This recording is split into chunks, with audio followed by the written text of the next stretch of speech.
안녕하십니까. 김명준의 뉴스파이터입니다. 헌정사상 초유의 현직 대통령에 대한 체포영장 집행 시도 5시간 반 만에 일단 중지가 됐습니다. 오늘 뉴스파이터에서는 이 내용 관련해서 집중적으로 네 분과 함께 얘기를 나누어 보도록 하겠습니다. 뉴스파이터 오늘 함께해 주실 분들을 소개해드리겠습니다. 자, 최진봉 선거개혁 교수, 장윤미 변호사, 이종근 시사평론가, 원영섭 변호사 이렇게 네 분 모셨습니다. 어서 오십시오. 자, 지금 최진봉 교수님, 예.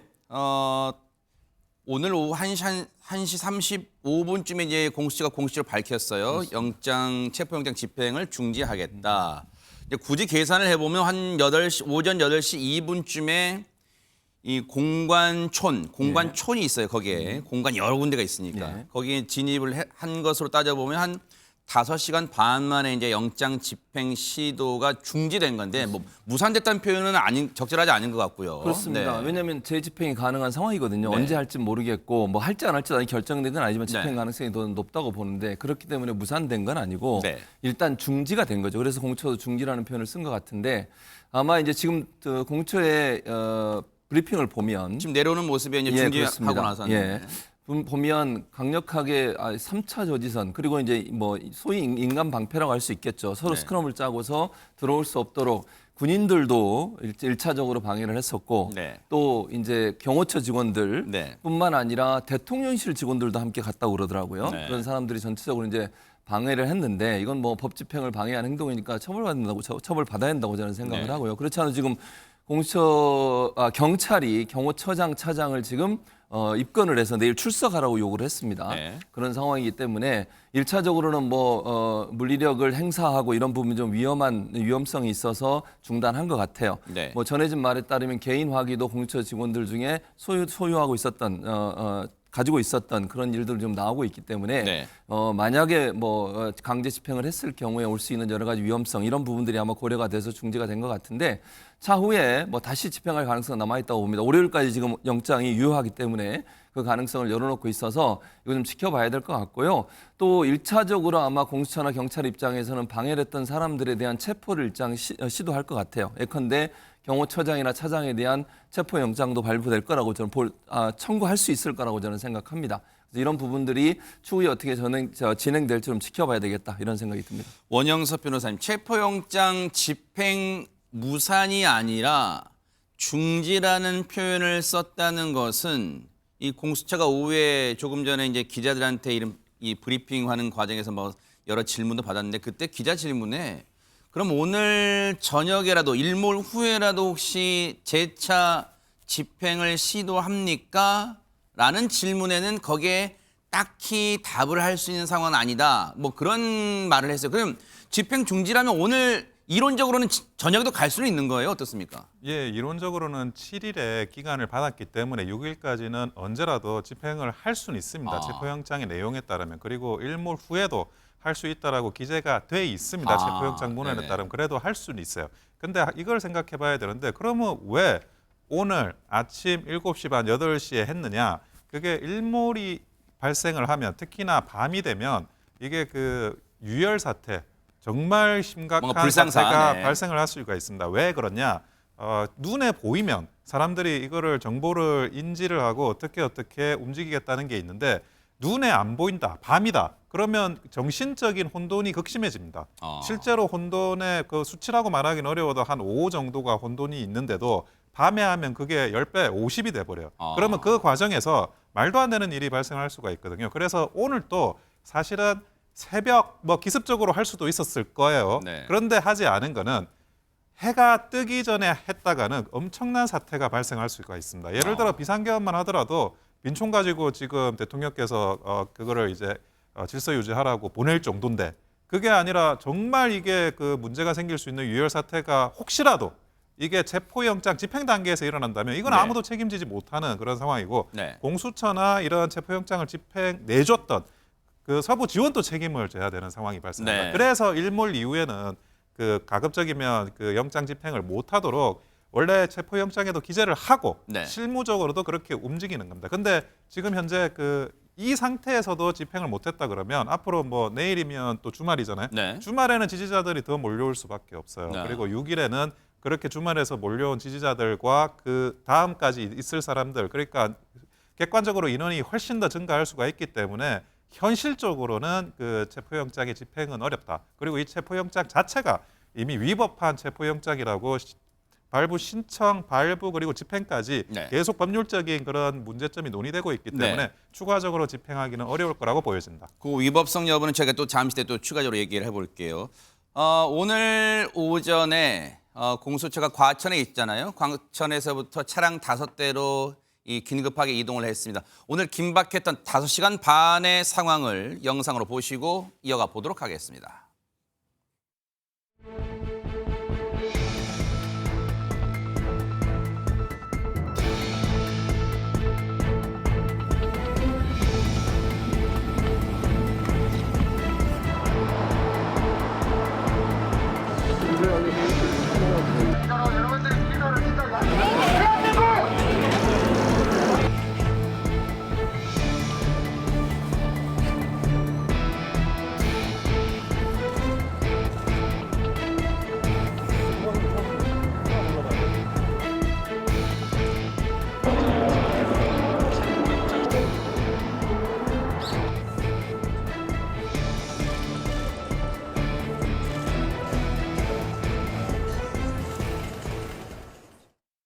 사실 저곳이 일반인들은 이제 공관촌이라는 표현이 있습니다. 저곳에 가면 여러 이게 대통령 관저도 있지만 국회의장 공관도 있고요. 그리고 공관들이 여러 군데가 있어요. 그래서 저기가 공관촌입니다. 아마 저곳을 이 직접 진입하진 못하시더라도 남산 1호선에서 쭉 내려오시다 보면 이 고가 지날 때 저곳을 위치는 한 번쯤은 이제 눈여겨 보신 분들은 계실 수도 있어요. 그런데 저 공관촌까지는 이제 통과해요. 아침에 이제 8시 2분쯤에 진입을 합니다. 그런데 사실 이종근 평론가님, 일반인들은 접근하기 어렵다 보니까 네네, 그렇죠. 공관촌으로 일단 진입을 했지만 네. 그 바리케이드를 겹겹이 싼 걸 통과해서 올라갔어요. 그래서 그때만 해도 의외로 오늘 체포영장 집행이 정말 되는 건가? 일각에서의 어떤 어려울 것이다, 충돌 우려가 있을 것이다, 이런 걸 이런 기후에 불과한 것인가 했는데 올라가는 과정에 이른바 겹겹이 경호처 인력과 이 무력 충돌까지 아니지만 몸싸움이 있었고 그게 MBN을 포함한 여러 언론사의 이 망원 렌즈에 포착이 됐단 말이에요. 그러면서 그렇습니다. 예. 상당히 이 옥신각신 그러면서 이 공수처 브리핑에 따르면 네.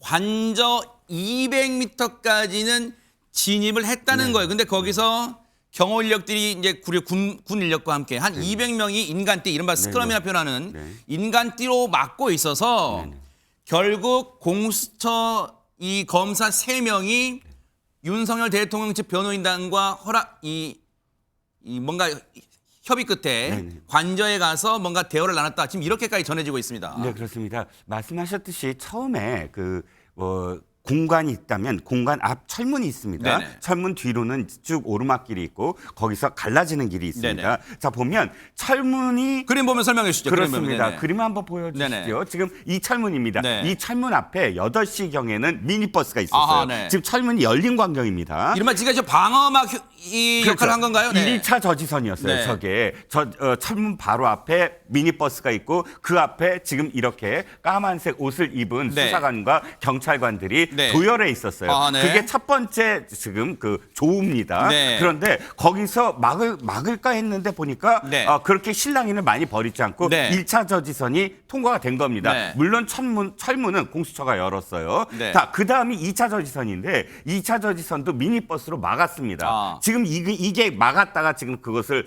다시 되돌리고 있는 상황인데 네. 2차 저지선이 지금 이 차량은 군용 차량이에요. 소형 전술 차량까지 일단은 물론 이제 저게 이제 경호 부대가 있기 때문에 아마 원래 사용하던 경호 전술 차량 같습니다. 네, 말씀하시죠. 55 경비대가 네. 소유한 차량이고 이 네. 차량은 이 공간 안을 돌아다니면서 수색하는 차량이라고 네네. 합니다. 무슨 안전 관리를 그렇죠, 위해서. 그렇죠. 네. 자, 그래서 버스가 2차 저지선이 있었어요. 네. 근데 2차 저지선도 그렇게 오랫동안 실랑이 벌이지 않고 그것 역시 버스가 비켜나고 재빠르게 올라가는 모습을 보였습니다. 네. 이때까지만 하더라도 이 광경 자체로 생각을 하면 경호처가 그렇게 강하게 막지 않을 게 아닌가. 네. 왜냐하면 원래 예상하기로는 철문은 완전히 옥죄할 줄 알았어요. 네네. 워낙에 그 철문까지가 지그재그로 바리케이드가 그랬었죠. 네. 있기 바리케이드 때문에 네네. 차로 못 들어가는 곳이에요. 네네. 그래서 뭐 인원이 가더라도 1차에서 그 좁은 그 버스가 서 있고 좁은 골목이기 때문에 여기서 막겠다라고 네. 작정을 하면 여기서부터 사실 무력 네. 충돌이 일어날 수밖에 네. 없거든요. 근데 1차 저지선 미니버스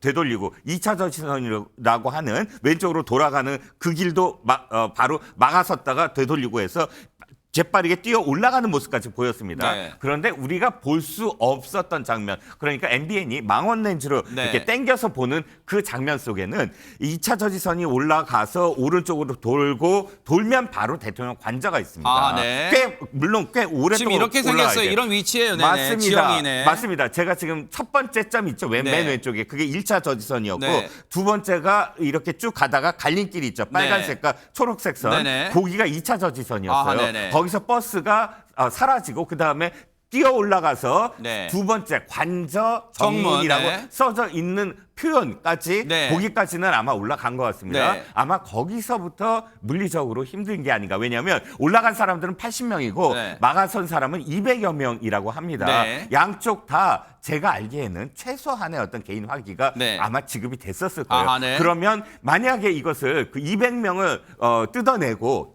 진입을 하려고 하면 충돌이 불가피했다. 네. 그러니까 한 4시간 정도를 이 앞에서 대치를 하다가 네.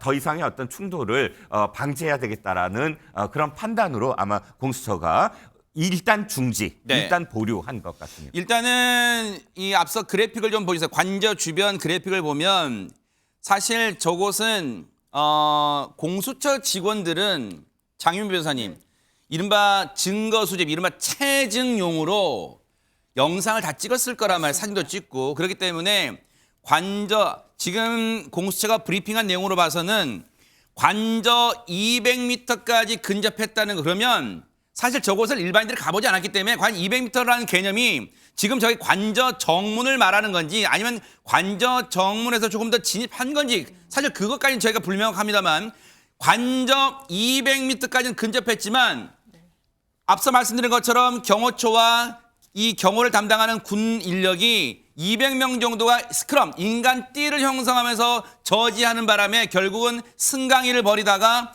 이 협의하에 공수처 검사 3명이 관저까지 가서 일단 윤석열 대통령 측 변호인과 대화를 나누고 결국은 오늘은 체포영장 집행을 할 수 없다. 결론 내리고 돌아섰다는 게 일단 브리핑 내용이에요. 맞습니다. 네. 대한민국 공권력이 무력화된 현장이라고 보는 게 맞을 것 같고요.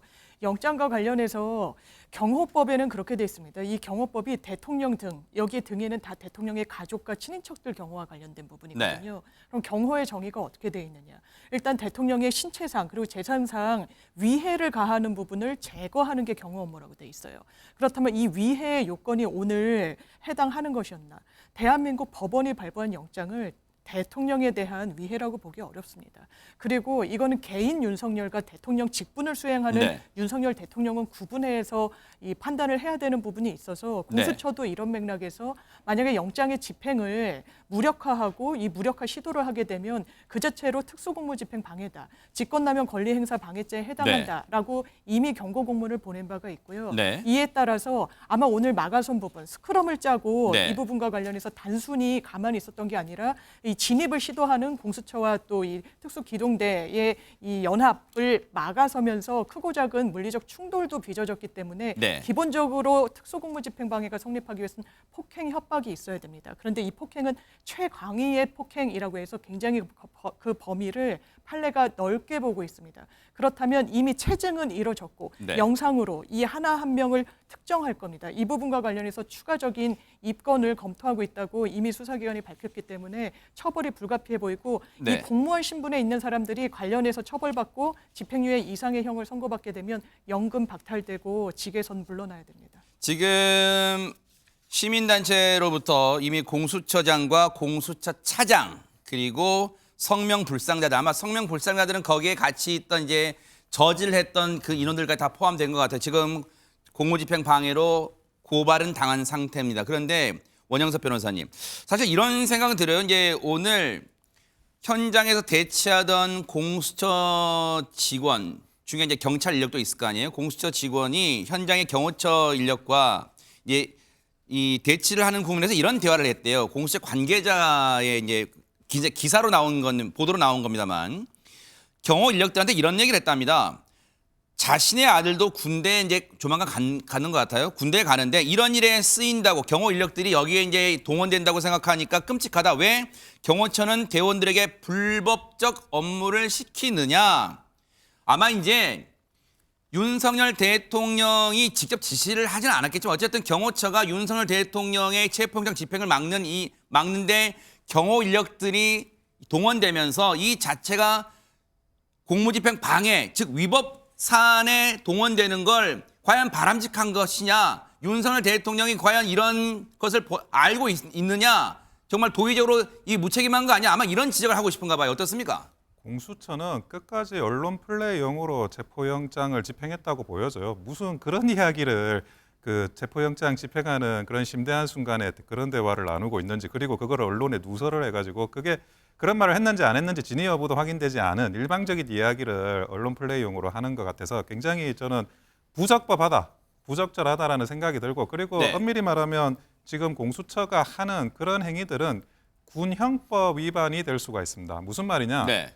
군사시설과 관련한, 지금 이 공간이 1급 군사시설입니다. 네. 군사시설과 관련한 물건들을 손괴하는 경우에는 네. 2년 2년 이상 무기까지 처벌을 받을 수가 있고요. 미수범도 처벌이 됩니다. 네. 지금 그 공수처가 자기들이 뭘 채증을 했다 그러는데 제가 볼 때는 경호처도 채증을 했을 거예요. 아. 근데 만약에 네. 공수처가 어떤 거를 손괴하기 위해서 뭐 이런 해머나 아니면 벤치나 이런 거를 만약 들고 갔다 그러면 미수범도 처벌을 하기 때문에 군사시설의 물건을 처벌할 착수행위를 한 겁니다. 그러면 미수범으로 처벌받고 감경을 한다 그래도 1년 이상의 징역에 처하는 그런 중죄입니다. 그런데 그 본인들이 오히려 거꾸로 뭐 공무집행방해, 특수공무집행방해를 이야기한다 그러는데 그거는 제가 볼 때는 수사권이 있는지부터 본인들이 좀 다시 한번 체크를 해봐야 될 것 같아요. 공수처는 지금도 내란죄도 수사권이 없어가지고 수사권이 없는 수사를 했다, 위법 수사다, 그러고 지금 비판을 받고 있는데 네.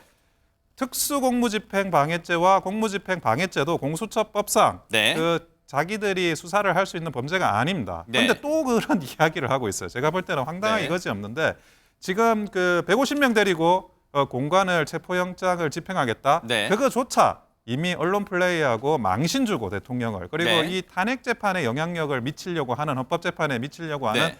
그런 의도로 했다고밖에 볼 수가 없습니다. 전명 교수님. 예. 브리핑 내용, 이제 공수처의 브리핑 내용을 보니까 경호처의 이 저지에 뭔가 이 힘을 쓸 수가 없었다, 진입을 할 수가 없었다는 점을 상당히 부각한 것 같아요. 일단 읽어드릴게요. 브리핑 내용이 이거였어요. 관저 진입 과정에서 단계별로 몸싸움이 있었다.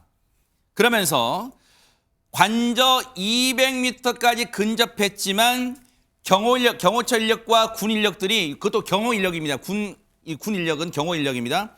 200명 정도가 팔짱을 끼고 이른바 스크럼 겹겹이 벽을 쌓았다. 그리고 경호처 차장은 경호법에 따른 것이라며 일단 저지를 하는 게 자기들은 이제 적법하다고 했다. 그리고 관저 주변을 승용차 같은, 관용차 말고 승용차가 한 10대 이상으로 빙 에워싸서 막혀 있었다. 그래서 결국은 관저 언덕 올라가는 길도 버스로 막혀 있었고 등등등의 이유로 결국은 체포영장 집행이 여의치 않았다. 이런 점을 강조하는 하고 있는데, 혹시 일각에서는 이런 지적이 나올 수도 있을 것 같아요. 과연 공수처가 체포영장 집행에 의지가 있었나? 왜냐하면 어제도 저희가 뉴스파이터 시간에 그런 얘기를 했어요. 어제 기자들한테 공수처가 그랬다는 거예요. 어제 상황입니다. 출기자들한테 오늘 점심은 편안하게 드시라. 어제 목요일 상황이에요. 그렇다면 누가 봐도 내일 가겠구나. 추론할 수 있잖아요. 그러면 과연 체포영장 집행을 언제 가겠다고 거의 대놓고 말하는 정도의 그런 게 과연 체포영장 집행에 의지가 있는 것이냐 이런 지적이 나오는 것 같습니다. 그러니까 공수처가 체포영장을 집행하는 의지가 있었냐 하는 부분은 지금 말씀하신 것처럼 예컨대 오늘 갈 걸 뭐 많은 분들이 알고 있었죠, 사실은. 네. 오전에 갈 거라고 생각을 했었고 저는 집행 의지는 있었다고 봐요. 다만 이런 예를 들어서 만약에요. 지금 경호처나 아니면 군인들이 하는 행동은 명백히 불법이에요. 사법부가 발부한 영장을 집행하는 걸 막는다고요? 이게 불법이 아니면 뭐가 불법입니까 대체? 사법부가 법치주의에 의해 사법부가 영장을 발부했어요. 그러면 집행을 받아야죠. 그리고 나서 본인들이 사법적으로 무슨 절차를 취하든 말든 해야 될 거 아닙니까? 네. 그거 자체를 물리려고 막는 게 어떻게 불법이 아닙니까 이게? 그리고 개인 화기를 공처는 가져가지도 않았어요. 무슨 물건을 가져가거나 예컨대 무슨 뭐 무기를 가져가거나. 지금 경호처에 있는 경호처 직원들은 무기를 휴대하고 있어요. 개인 화기도 가지고 있고요. 물론 몇 명이나 가지고 있었는지 모르겠어요. 상황은 제가 안 가봐서. 그러나 오늘 공수처의 발표에 따르면 몇몇이 개인 화기까지 들고 있었던 상황이라고 해요. 만약에 강제로 집행을 하다가 물리력 충돌이 일어날 수 있는 상황이 되지 않겠습니까?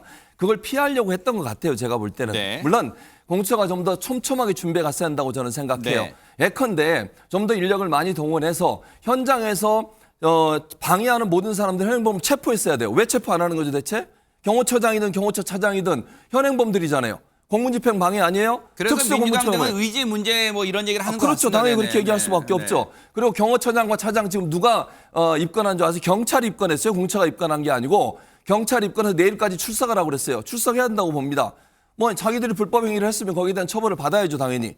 그런 상황이기 때문에 공처 입장에서는 지금 이런 상황에서 만약 계속 물리력을 행사하고 이런 상황이 돼버리면 네. 충돌이 일어날 수 있고 네. 혹시나 그런 일이 발생해서는 안 되지만 화기를 활용하거나 무슨 무력을 하는 이러면 안 되잖아요. 네. 그런 부분 때문에 도저히 이제 더 이상 집행할 수 없는 상황이 됐을 거라고 저는 생각해요. 공수처 입장에서는.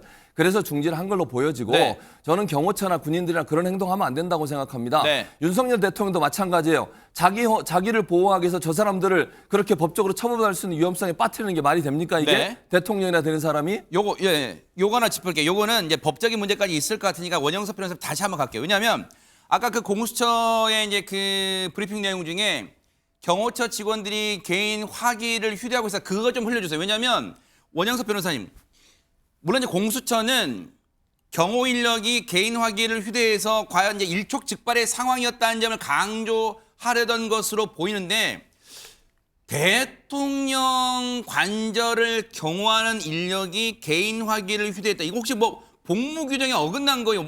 그런 것도 따져봐야 되는 거 아니에요? 어떻습니까? 아니 그 당연히 경호처나 경호원이 화기를 가지고 있어야죠. 과거에 그 문재인 대통령 서문시장 대구에 갔을 때 그 기관단총 그 경호하는 인력들이 가지고 있었잖아요. 그거를 심지어 보여주기까지 해서 그 카메라에 잡히고 그 보여주는 게 도대체 왜 그러는 거냐, 일종의 위협이냐 그런 문제까지 있지 않았습니까? 경호원이 그러면 무기를 안 들고 있으면 누가 들고 있습니까? 그리고 공수처가 자기들이 개인화기 안 들고 있었다는 건지 그것도 지금 명확하게 이야기하는 거 아니에요. 경찰은 개인화기 안 들고 있었어요.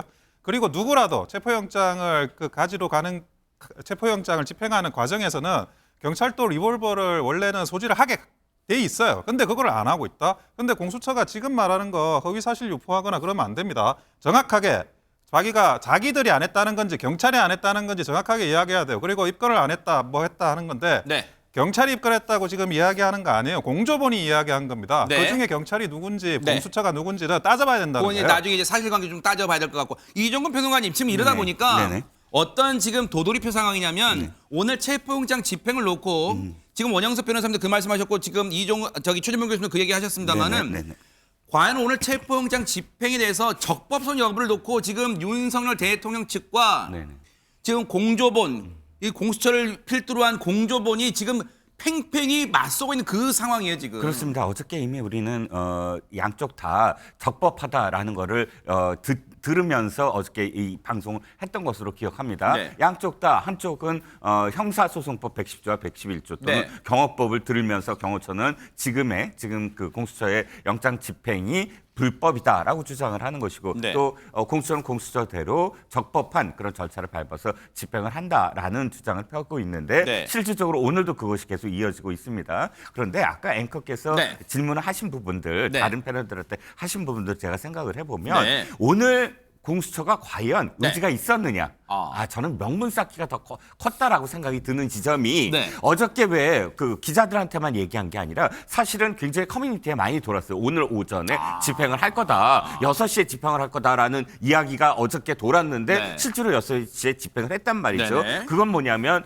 원래 체포영장 같은 것은 수사의 밀행성, 즉 이 당사자가 어디로 도주할지 모르니까 영장이 전광석과처럼 해야 그렇죠. 되는 거 아니에요? 영장이 네. 발부가 됐잖아요. 네네. 영장을 발부한다는 건 그만큼 이 사람이 응하지 않거나 혹은 도주의 우려가 있다는 뜻이고 그렇다면 밀행성, 즉 아무도 알려지지 않게 보안을 요하는 그런 영장을 집행해야 되는데도 불구하고 다 알리고 또 한 가지 제가 단서가 뭐냐면 네. 아까 오전 10시쯤에 공수처에서 이미 오후에 브리핑을 하겠다라고 발표를 했어요. 만약에 집행을 계속 하겠다고 한다면 오후에 브리핑을 고지할 이유가 전 별로 없었거든요. 그렇다면 공수처는 좀 고민을 했던 것 같아요. 그러니까 어차피 지금 이 경호처에 저항을 어디까지 지금 할 거냐를 가늠을 해봐야 되는 것이고 그것을 뛰어넘으려면 뭐 체포 운운하시지만 체포를 하려면 어쨌든 충돌이 일어날 수밖에 없고 그 충돌이 일어난다는 건 일정 정도의 불상사가 일어난다는 거거든요. 네. 그게 기록이 된다는 것이고 그렇다면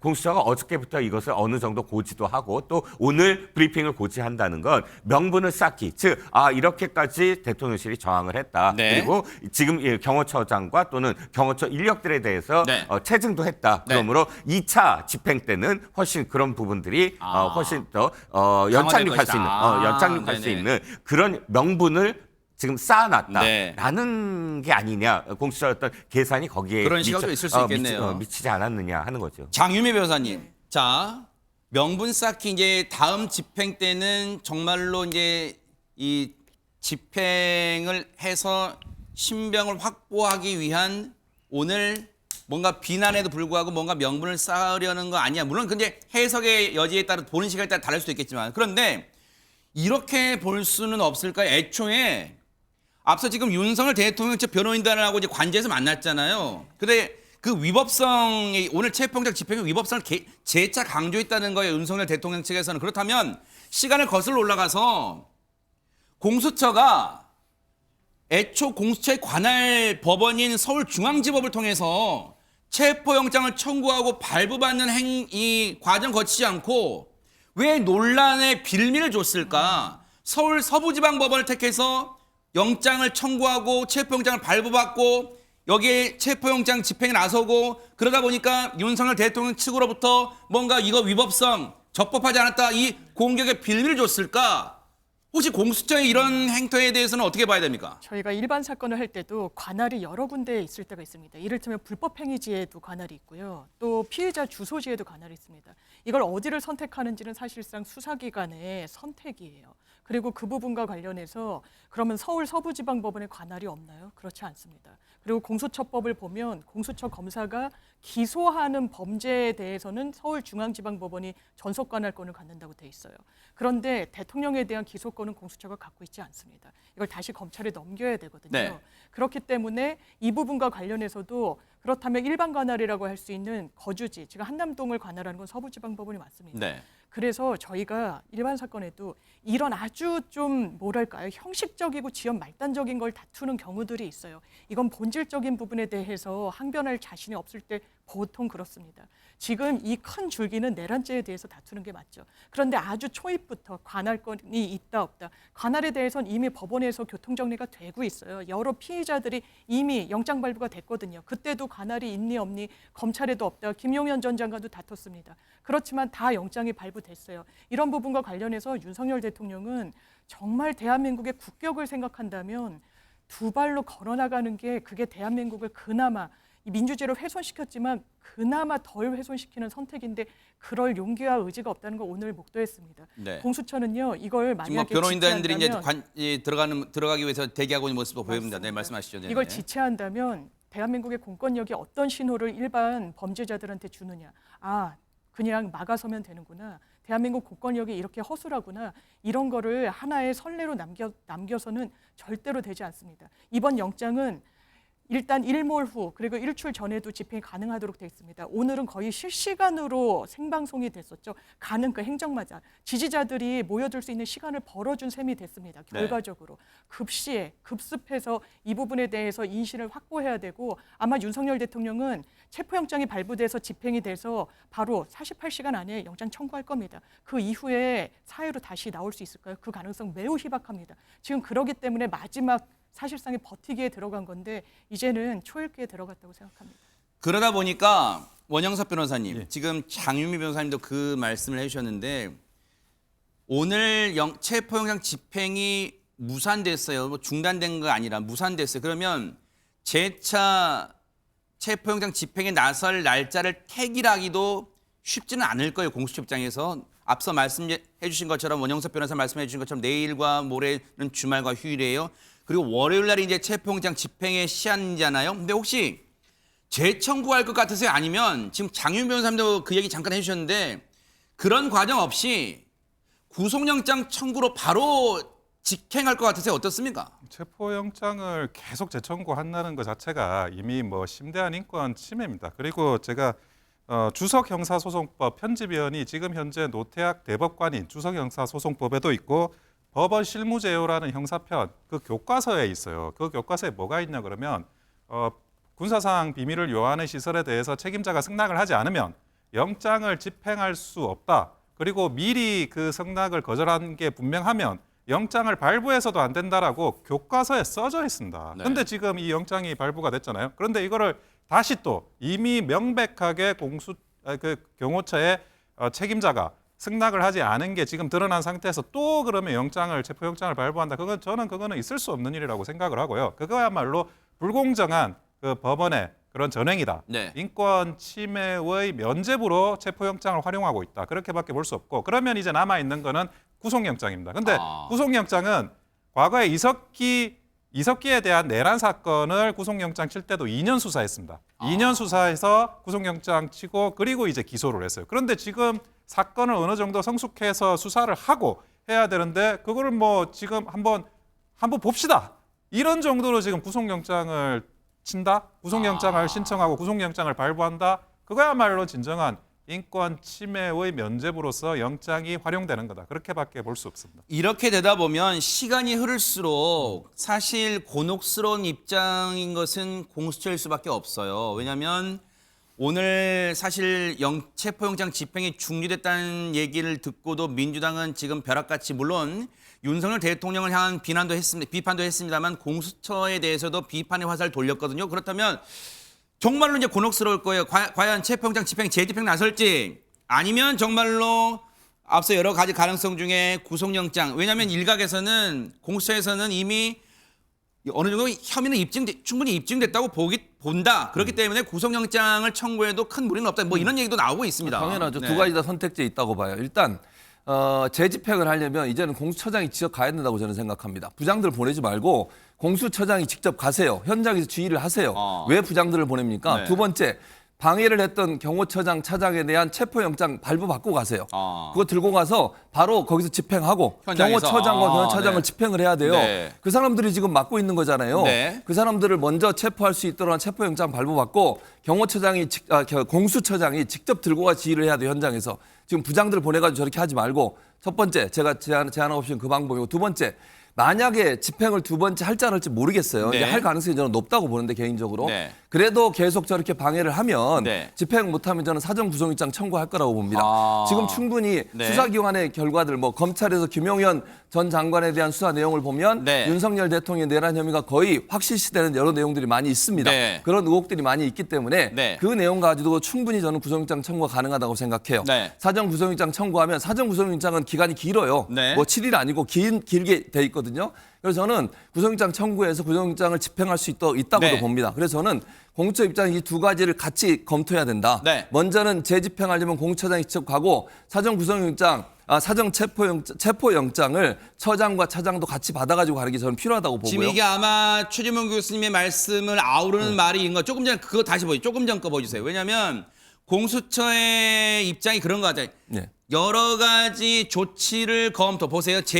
향후 조치를 검토 뒤에 결정이 지금 그 조치라는 게 앞으로 할 조치라는 게 지금 여러 가지 이 경우의 수가 지금 최준봉 교수님 말씀하신 거 다 포함될 네, 수 있어요 지금. 저는 그렇게 생각합니다. 바로 저 지금 브리핑 내용에. 그렇습니다. 경호처장은 또 막을 거예요, 분명히. 경호처장을 막을 거니까 경호처장과 차장에 대한 체포영장도 네. 같이 발부받아서 네. 내일까지 출석하라 그랬거든요, 경찰에서. 네. 출석할지 안 할지 모르겠지만 네. 그렇게 해서 같이 가는 게 필요하다고 저는 보고요. 네. 두 번째, 만약에 그럼에도 불구하고 두 번째도 실패하거나 아니면 네. 계속 막으면 그때 돌아와서 이제 다시 체포영장을 발부할 필요는 없다고 저는 보고요. 네. 사전 구속영장 청구해서 법원의 판단을 받아볼 필요가 있다고 생각합니다. 체포영장 집행이 중지됐을 때 이종근 평론가님 윤석열 대통령 측이 아마 변호인이 밝힌 것으로 보여요. 뭐냐면 네네. 대통령은 체포영장을 피한 것이 아니다. 그러면서 뭐라고 하냐면 뒤에 법정에서 밝힐 것이다. 이 법정은 미루어 짐작컨대 내란 수사 혐의 법정이 아니라 지금 탄핵 심판 법정 그걸 얘기하는 거 아닐까요? 지금 근데 이것과 이거 지금 이 내용을 앞으로 탄핵 심판 물론 저희가 잠시 뒤에 얘기해 보겠습니다만 탄핵 심판 법정에서 밝히겠다.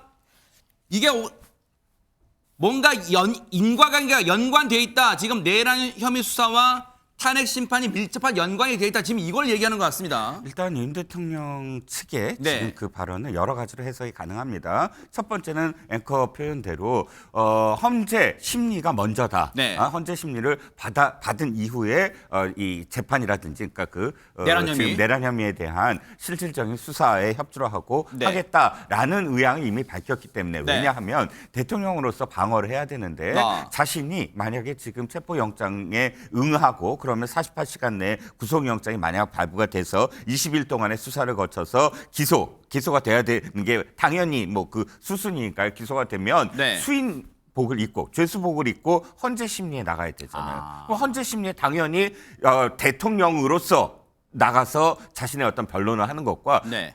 지금 죄수복 입고 나가서 형사재판 받는데 변론을 하는 것과 질적으로 차이가 있죠. 일단은 그래서 아마 헌재 심리부터 받아야 된다라고 이야기하는 것으로 보여지고요. 네. 두 번째는 그렇지 않을 수도 있습니다. 이를테면 지금 윤 대통령 변호사 측에서 이야기하는 건 이거예요.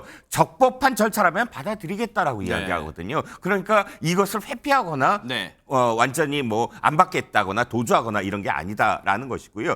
그것을 아마도 오늘 공수처의 발표 중에 이것도 있어요. 윤석열 대통령 측이 지금 선임계를 제대로 내고 적법한 어떤 절차와 관련된 협의를 하겠다라고 제안을 했다는 거예요. 네. 그러니까 이것 역시 어쨌든 아까 향후 조치에 포함되어 있는 어떤 내용이 아닐까. 적극적으로 만약에 나선다고 한다면 네.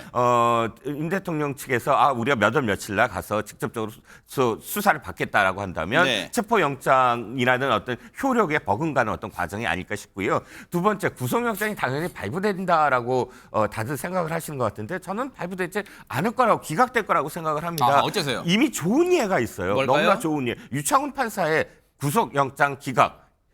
이재명 대표의 구속영장 기각이 어떻게 해서 성립이 됐습니까? 4개의 혐의인데 그중에 일부는 소명됐어요. 네. 판사가 그렇게 얘기했습니다. 하지만 그 안에 전체적인 흐름이 야당 대표이므로 네. 증거인멸과 도주우려가 없다. 아하. 그렇기 때문에 기각을 한 네. 거 아닙니까? 지금 체포영장이라는 건 소환의 불응이기 때문에 조사 단계에서의 어떤 문제이지 네. 구속을 하겠다고 한다면 구속이야말로 대통령이라는 신분이 증거인멸과 네. 도주 우려가 있겠느냐는 겁니다. 네.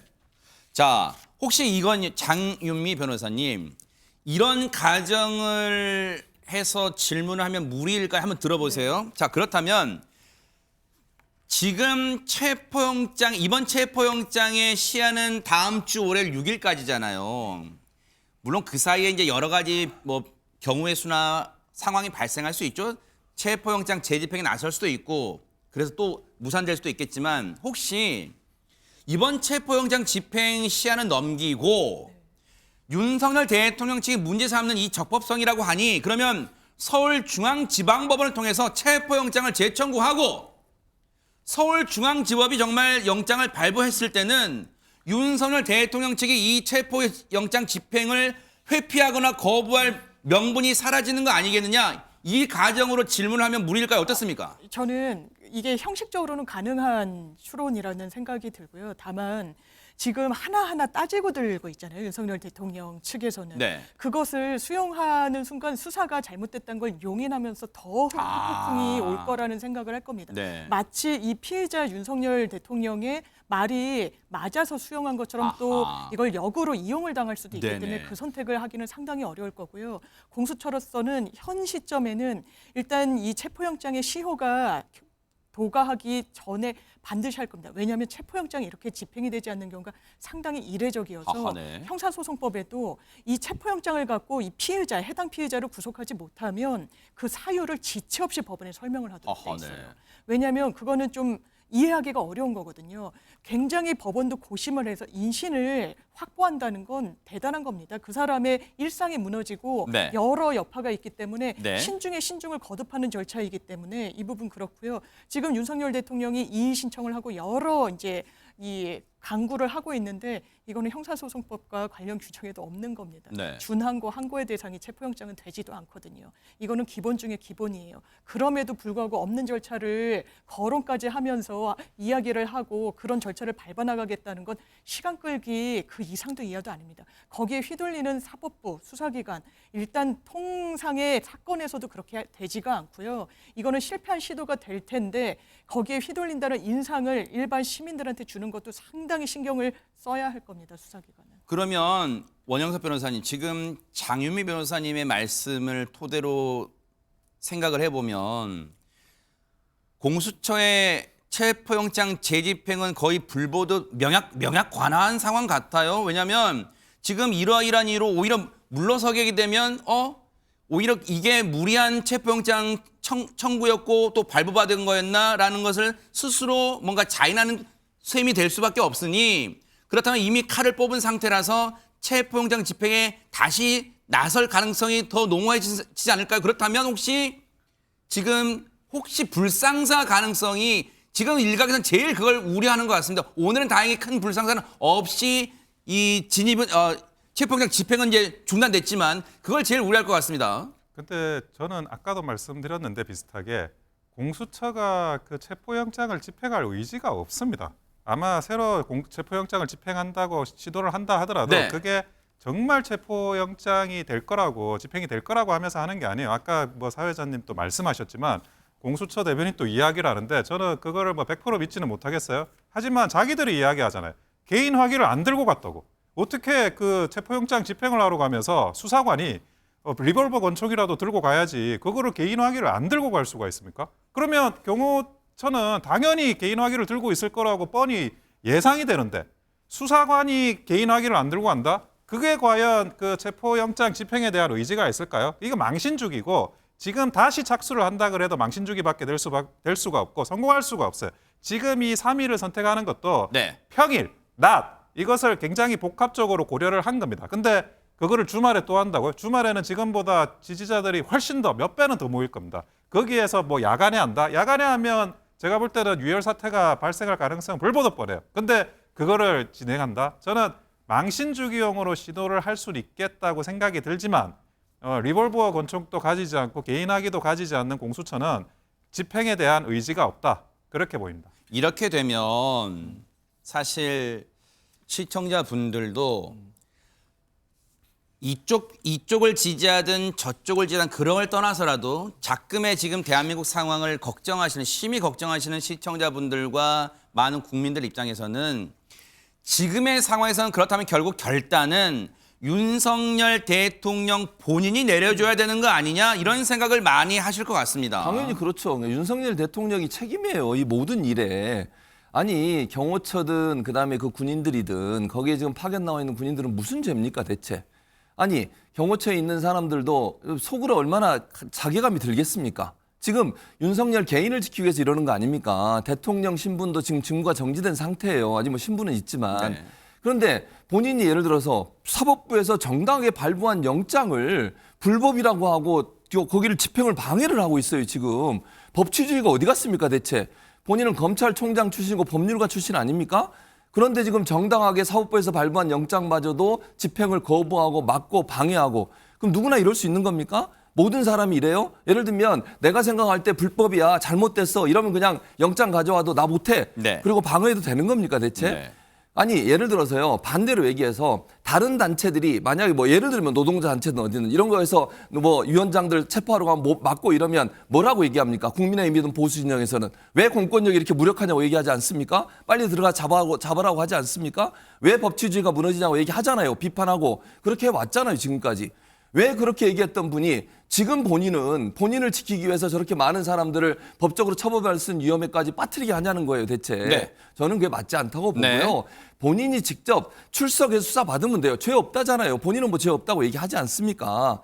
그러면 나가서 소명하면 되는 겁니다. 왜 정당하게 사법부에서 발부한 영장의 집행을 방해하고 본인은 네. 나가지도 않고 이런 행동을 하는지 국민들은 그것이 가장 이해할 수 없는 부분이라는 생각이 듭니다. 이종근 평론가님, 네. 기억을 더듬어 보면 네. 오늘의 체포영장 집행 극렬 대치 그리고 관저 주변에 도로를 가운데 놓고 탄핵 반대 집회 시위자분들 그리고 길 건너에서는 탄핵을 찬성하는 그런 시위자분들.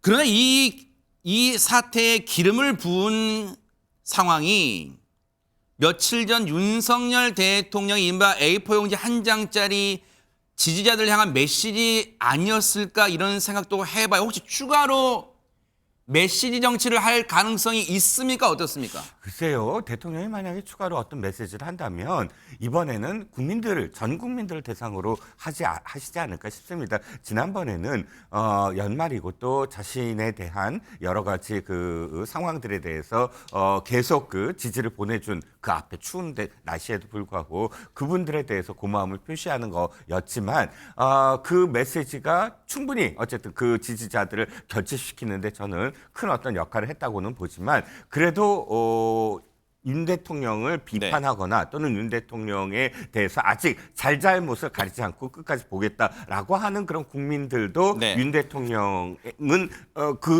윤 대통령이 네. 사실 품어 안아야 될 국민이거든요. 네. 그렇다면 앞으로의 메시지는 지지자들한테 보내는 메시지가 아니라 네. 뭐 전 국민을 대상으로 하는 메시지여야 하고 뭐 말씀하셨듯이 그 메시지 이후에 뭐 완전히 정말 이 지지자들의 결집이 어마어마해지고 또 거기에 반해서 공수처의 어떤 발걸음도 똑같이 바빠졌거든요. 그러니까 그 메시지의 영향은 양쪽 다 똑같다. 그러니까 대통령의 의지가 없다라고 지금 판단을 하는 거고 또 그 메시지 자체를 아마도 판사에게 그러니까 재판부에 기소할 때 이런 상황이다라고 넘길 것 같거든요. 네. 그것이 꼭 유리하고 불리하고의 어떤 문제는 아닌 것 같습니다.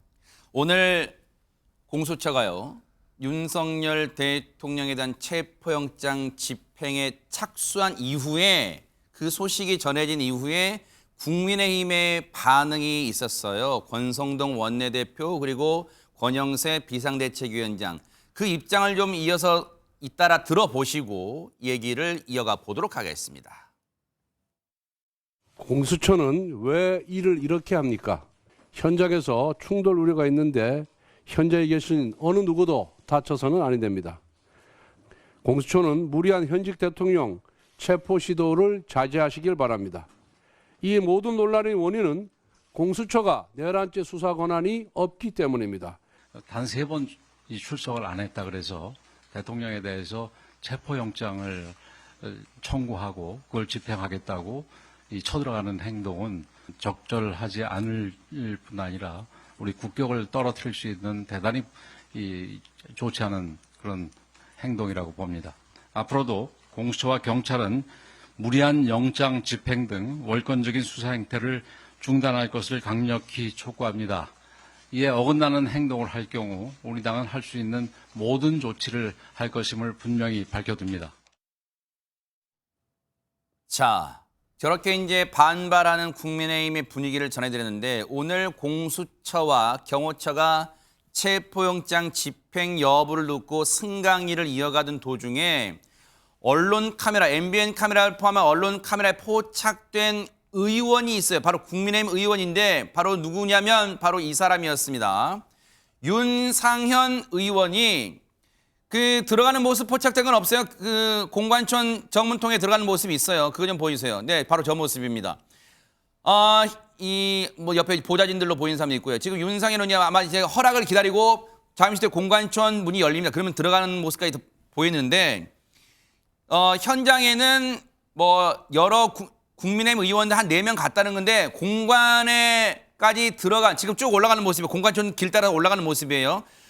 윤상현 의원은 관저에까지 갔다. 이런 보도가 들렸어요. 그런데 현장에는 윤상현 의원 말고도 박충권 의원, 이상휘 의원, 조지현 의원 한 4명 정도가 국민의힘 의원 4명 정도 갔고 관저까지 들어간 의원은 윤상현 의원이 있던 거 지금 쭉 올라가죠.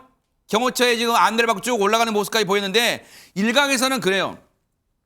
왜 갔을까? 장윤미 변호사는 왜 갔을까? 그러면 대통령을 설득할 만한 혹시 지금 그 자격이나 능력이나 혹시 그런 뭐 그만큼 친밀도가 있나? 왜 갔을까? 왜 관저에 이 상황에 갔을까? 그런 궁금증이 있습니다. 대통령을 지키러 가는 거겠죠. 그리고 아하. 대치하는 와중에 대통령을 지키겠다는 신호를 지지층에게 보내기 위해서 갔다라고 생각합니다. 네. 왜냐하면 지금까지 윤상현 의원 같은 경우에는 일단 이런 위법적인 불법 계엄이다라는 이야기가 국민의힘 내부에서도 나오는데 정당한 통치 행위라고 이야기를 줄곧 해왔었습니다. 그럼 본인의 이런 인식이 일관돼서 표현이 되고 있는 이런 와중에 대통령을 찾아간 건 이 영장 집행은 잘못됐다라는 걸 오히려 본인이 중진 의원이잖아요. 감으로써 좀 드러내고 싶어 했다. 국민의힘은 상당한 오판을 하고 있다라는 생각이 듭니다.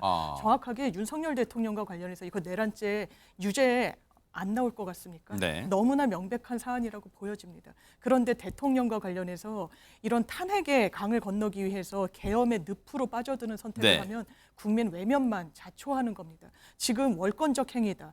일반 피해자들은요, 일반 국민들은요, 2-3번 안 나간다. 윤석열 대통령 지금 검찰 소환까지 하면 5번인가 안 나갔습니다.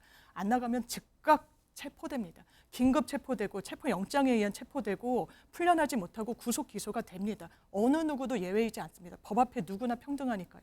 더더군다나 사형, 무기징역만 있는 내란죄의 우두머리 피의자 신분에서는 이런 부분을 계속 거부한다는 게 명분도 없고 법적인 근거도 없는 행위입니다. 그런데 그 부분을 네. 감싸고 옹호하고 심지어는 그 현장으로까지 간다? 국민들이 어떻게 평가하실까요? 좋게 평가하시겠습니까? 앞으로 남은 선거는 어떻게 대비하려고 이러시는지 모르겠습니다. 지난 주말에는 윤상현 의원이 탄핵 반대 집회 그 단상에까지 올랐어요. 그 모습도 마저 보시고 이어가 보도록 하겠습니다.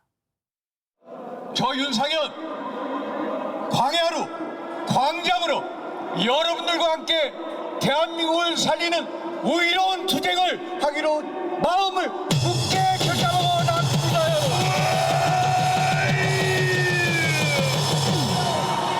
지난 8년 전 박근혜 대통령 탄핵을 못 막아낸 것처럼 무기력하게 무참하게 짓밟혔습니다. 저를 비롯한 우리 의원들의 무능임을 탓해 주십시오. 저 윤상현 먼저 존귀하신 애국시민 여러분들께 사죄의 큰절부터 올리겠습니다. 죄송합니다.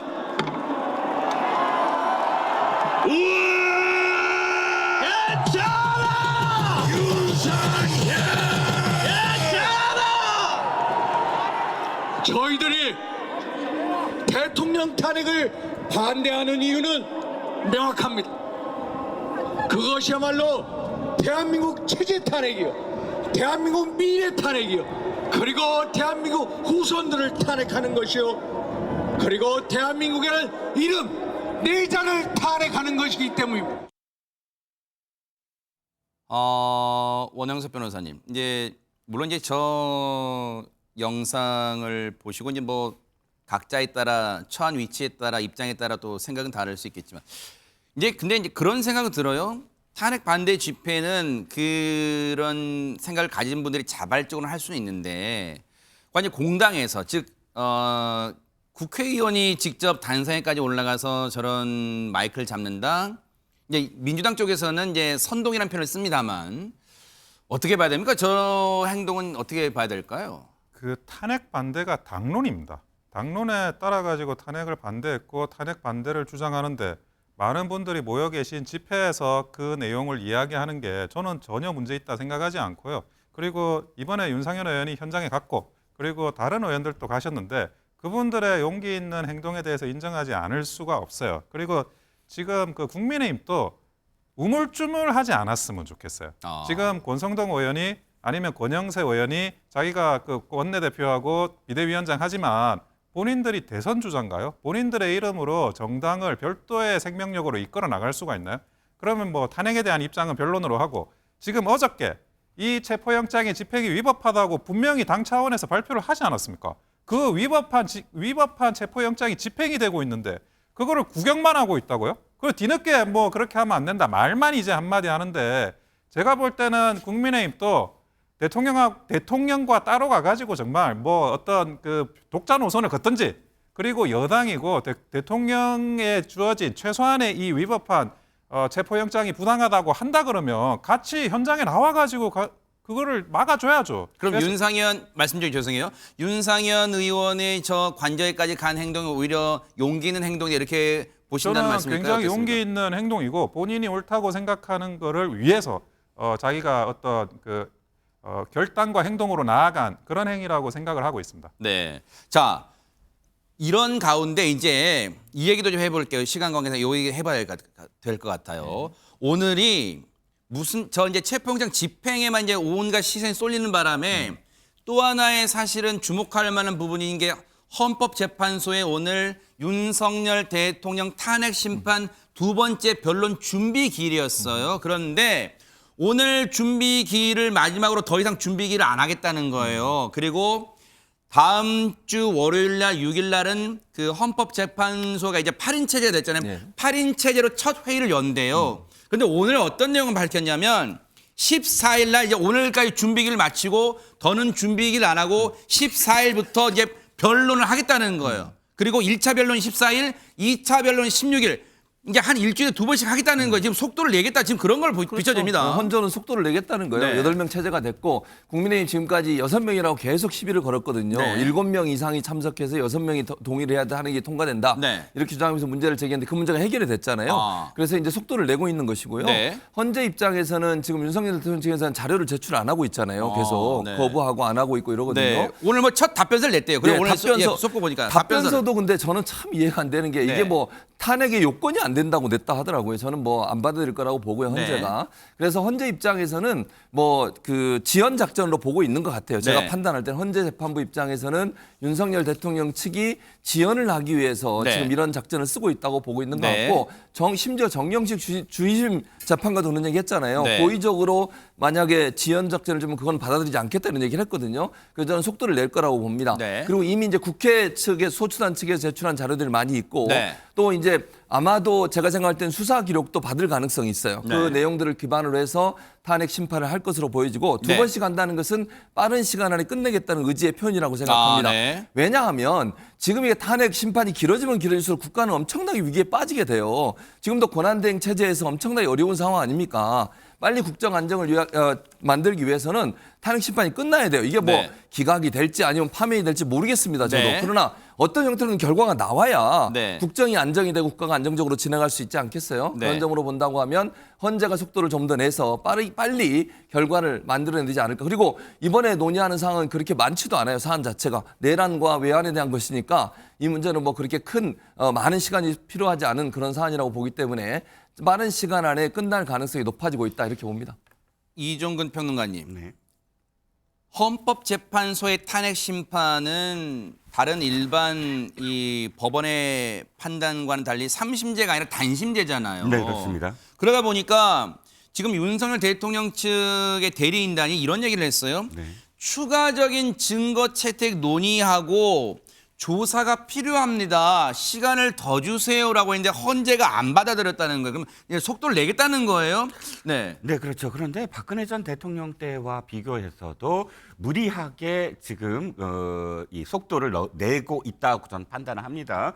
자, 이것이 옳고 그르고 뭐 이 윤 대통령의 어떤 계엄 선포가 정당하고 이거를 떠나서 대통령의 탄핵이라는 건 엄중해야 되지 않습니까? 결과가 나왔을 때 결정을 했을 때 헌재가 이 최소한 윤 대통령을 지지하는 사람이든 반대하는 사람이든 관망하는 사람이든 모두가 고개를 끄덕여서 이 절차 정당성이 있다라고 해야만 사실 국가가 갈등을 딛고 화합하면서 새로운 어떤 단계로 넘어가야 되잖아요. 그걸 할 수 있는 곳이 헌법재판소라고 봅니다. 그렇다면 지금 공수처건도 그렇고 헌법재판소도 그렇고 네. 최대한 절차적 정당성을 지키고 또 네. 지금 윤 대통령 측의 이야기들이 물론 말이 안 되는 것을 이 시간 지연이다라고 받아들이는 행위 자체를 제가 뭐 비판할 생각은 없지만 네. 그럼에도 불구하고 박근혜 전 대통령 때는 준비 절차에 대한 준비 기간이 있었어요. 최소 3주, 4주 동안 이게 굉장히 사안이 중대함으로 대통령에 대한 어떤 파면은 훨씬 더 많은 어떤 준비가 필요하다. 그리고 한 4주, 3, 4주를 잡아먹었거든요. 네. 근데 그런 절차 없이 무조건 일주일에 2번씩 하겠다라고 한다면 저는 나중에라도 아니 이게 이런 모든 과정들을 정치적 어떤 이해관계 때문에 또는 목적 때문에 이렇게 한 게 아니냐라는 비판을 또 받을 수가 있거든요. 네. 저는 헌재가 그렇게 하리라고 보지는 않지만 그럼에도 불구하고 그 과정들에 있어서 모든 국민들이 고개를 끄덕일 수 있는 그런 과정을 지켜줘야만 한다라고 네. 생각을 합니다. 장유미 변호사님, 요거 여쭤볼게요. 세 번째 대통령에 대한 탄핵 심판이잖아요. 네. 고 노무현 전 대통령, 그리고 박근혜 전 대통령, 그리고 윤석열 대통령인데 노무현 전 대통령 당시엔 63일, 그리고 박근혜 전 대통령 당시엔 91일 만에 지금 헌재가 결론 내렸다 그랬는데 그 63일과 91일이라는 게 변론 준비 기일까지 다 합쳐서 계산한 거예요? 아니면 공식 변론부터 한 거예요? 다 합쳐서입니다. 합쳐서? 왜냐하면 노무현 전 대통령 네. 경우에는 변론 준비 기일 자체가 없었고요. 아, 그래요? 박근혜 전 대통령 경우에는 3차례가 있었는데 네. 그때는 쟁점이 좀 상당히 많았습니다. 크게 나눠도 한 5개 정도가 됐거든요. 네. 그런데 윤석열 대통령은 이건 쟁점은 비교적 간명해요. 왜냐하면 관련자 진술 등도 많이 나와 있고 형사 기록을 헌재가 봐서는 안 된다는 주장도 폈지만 헌재가 받아들이지 않았습니다. 그 박근혜 전 대통령 때도 마찬가지였거든요. 형사 수사 중이었지만 그래도 기록을 볼 수 있다라는 점. 그리고 왜 조속한 심리가 필요하냐면 헌재의 결정 내중에 헌법 수호의 위치상 상당히 헌법 수호의 중요한 위치를 담지한 자. 이거 대통령이에요. 그리고 헌법 수호의 관점에서 조속한 결론이 나야 될 필요가 있는 사건. 대통령 탄핵보다 더 그런 사건은 없습니다. 무슨 사건보다도 선행해서 해야 된다는 게 헌법의 결정 내이기 때문에 이 사건은 빠르면 뭐 1월 말 전망도 나오고요. 2월 말 3월 초 안에는 결론이 날 가능성이 매우 높다고 생각합니다. 원영석 변호사님, 지금 이제 장윤 변호사님은 앞선 박근혜 전 대통령 당시에 국정농단 탄핵 심판보다도 이번 사안이 간명하다. 그래서 오히려 결론이 쉽게보다는 빠르게 나올 수 있다라고 이제 전망하셨는데 혹시 그에 대한 질문과 이따 답을 좀 해주시고 혹시 이제 헌법재판소가 혹시 이런 심리적 부담을 안고 있을 수 있을까요? 물론 추론이지만 4월 18일 날 2명의 재판관이 임기 만료 헌법재판관이 2명이 물러나잖아요. 또 공석이 생기잖아요. 그래서 4월 18일 전에 결론을 내야겠다라는 어떤 심리적 부담이 작용할 수 있어요? 어떻습니까? 근데 우선은 그 사건이라는 거는 심리가 충분히 진행이 되고 판결이 내려지는 게 대원칙입니다. 네. 예를 들어 본인이 이제 시간에 쫓긴다 그래서 충분히 심리되지도 않았는데 판결이 내린다. 그게 어떤 식으로 판결이 내려진다 하더라도 그 판결은 불공정한 판결이 될 수밖에 없어요. 그래서 충분히 심리돼야 되고 아까 이제 박근혜 대통령 탄핵과 관련해 가지고 비교를 하시는데 박근혜 대통령 탄핵은 그 태블릿 PC 사건이 일어나고 나서 2개월 뒤에 탄핵 소추가 됐습니다. 그 사이에 기초적인 수사도 있었고요. 근데 지금 12월 3일에 비상계엄을 하고 14일에 그러면 탄핵 소추가 됐는데 11일밖에 안 걸렸어요. 그리고 조사도 그 전에 이제 검찰이 한 2개월 동안 수사한 걸 가지고 그런 이제 자료를 가지고 여러 가지 언론에 나온 거 가지고 소추를 했다 그러면 지금은 뭐가 진짜 뉴스고 뭐가 가짜 뉴스고 사실은 뭐 변호인을 제대로 선임도 안 하고 이런 상황에서 그냥 후다닥 진행이 된 겁니다. 네. 그래서 이거를 과연 박근혜 대통령의 케이스하고 비교를 할 수 있느냐. 박근혜 대통령 케이스는 전체적으로는 사실 5개월 이상 걸렸어요. 그래서 이 부분과 관련해서 빨리 하는 건 저도 동의를 해요. 왜냐하면 이런 비상 상황이 오래 가는 건 국가적으로도 맞지 않아요. 하지만 다른 사건과 또 비교를 해봐도 지나치게 졸속으로 이게 심판이 진행된다 그러면 이 부분에 대해서는 분명히 국민들에 대한 어떤 그 저항이나 네. 심판이 오히려 국민의 심판이 있을 수밖에 없다라는 말씀을 드립니다. 네. 이러다 보니까 언론들도 사실 이제 탄핵 심판은 이제 어차피 탄핵 심판의 열차는 출발한 거잖아요. 어차피 지금 헌재가 속도를 내는 분위기고. 그러다 보니까 헌법재판관 8인에 대한 이 성향 분석도 언론들이 이렇게 내놓고 있는 것 같아요. 물론 그게 그런 기사들이 헌법재판관 본인들이 볼 때는 상당히 불쾌할 수도 있는 거예요. 왜냐하면 누가 임명했고 어떤 성향을 보이에 따라서 이게 판단을 예측해 할 수 있다는 게 굉장히 이제 불쾌할 수도 있는 거잖아요. 네. 그렇죠. 당연하죠. 현재 재판관들에 대해서 뭐 이렇게 이러쿵 저러쿵 누가 임명하고 이랬기 때문에 중도다, 보수다, 진보다 이런 표현을 쓰는 것도 네. 본인들 입장에서 상당히 불쾌하죠.